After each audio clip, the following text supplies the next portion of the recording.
मेरे channel end of creation में आप सभी का स्वागत है। आज हम इस वीडियो में बहुत ही इंटरेस्टिंग चीज मैग्नेट के बारे में बात करने वाले हैं। स्कूल में आपने पढ़ा होगा कि मैग्नेट एक ऐसी चीज है जो आयरन, कोबाल्ट और निकेल को अपनी तरफ अट्रैक्ट करती है।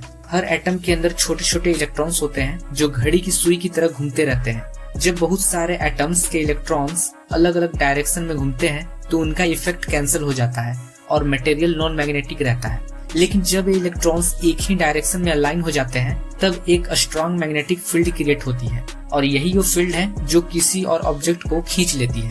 अब यहाँ पर सोचने वाली बात है कि आप लाख कोशिश कर लें लेकिन आपको यह पता नहीं चल पाएगा कि आखिर एक मैटर दूसरे मैटर को खींच कैसे रही है बिना किसी मीडियम के। वो इसलिए कि हम मैग्नेट को वैसा नहीं समझ पा रहे हैं जैसा वो है। तो असल में मैग्नेट है क्या? तो इसके लिए हमें सबसे पहले यह जानना होगा कि मैग्नेट बनता कैसे है।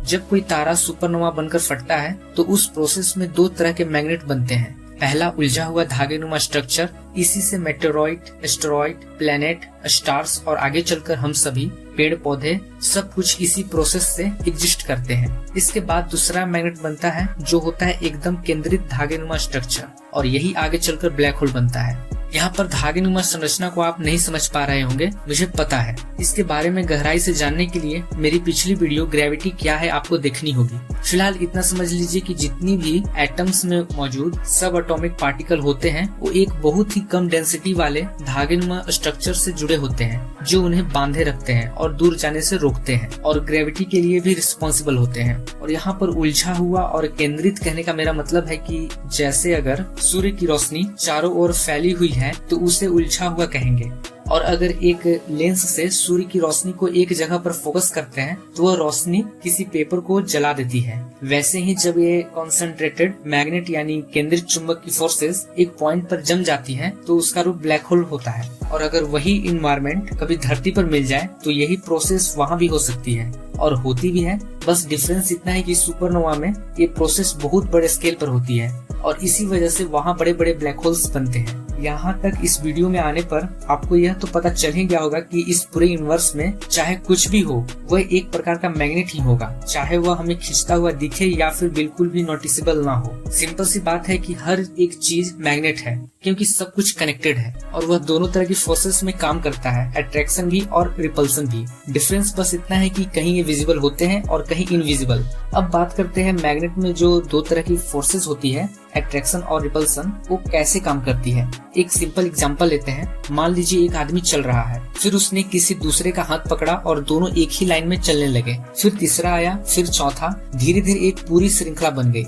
जब सब एक ही डायरेक्शन में चल रहे होते हैं तो इसे हम कहते हैं अट्रैक्शन, यानी सब एक ही फ्लो में चल रहे हैं। लेकिन अब मान लीजिए कहीं चेन ब्रेक हो गई तो दोनों लोग आपस में खींचने लगते हैं। ऐसा क्यों? क्योंकि ये यूनिवर्स का नियम है कि जहाँ से मैग्नेट टूटता है उस एरिया का प्रॉपर्टीज बदल जाता है। वो एक ही डायरेक्शन में जाने के बजाय ऑपोजिट डायरेक्शन में जाने लगते हैं और तब अगर कोई तीसरा उन्हें पास लाने की कोशिश करे तो उस तीसरे को लगता है जैसे वो दोनों एक दूसरे को धक्का दे रहे हैं, लेकिन असल में वे दोनों एक दूसरे को खींच रहे होते हैं और ये जो फोर्सेस फील होती है इसी को हम रिपल्सन कहते हैं। तो अब बात करते हैं इस वीडियो के सबसे इम्पोर्टेंट पार्ट की। सोचिए जो मैग्नेट हम रोजमर्रा में इस्तेमाल करते हैं अगर उसे धरती जितना बड़ा कर दिया जाए या किसी तारे जितना बड़ा तो वो नॉर्मल मैग्नेट नहीं रहेगा। उस स्थिति में वो इतना शक्तिशाली बन जाएगा कि सब कुछ अपनी ओर खींच लेगा और यही असल में होता है ब्लैक होल। ब्लैक होल का ही छोटा रूप मैग्नेट होता है। ब्लैक होल का मतलब होता है प्योर अट्रैक्शन, वहाँ से लाइट तक बाहर नहीं निकल सकती है।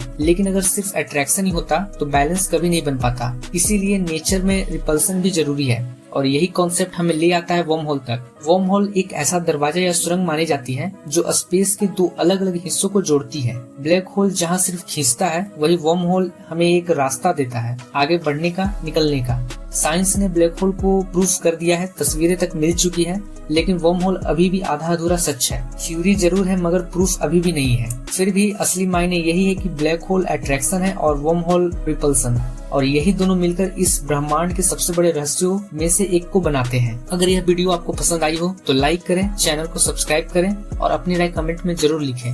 मिलते हैं अगली वीडियो में जहां हम ब्रह्मांड की और भी परतों को खोलेंगे।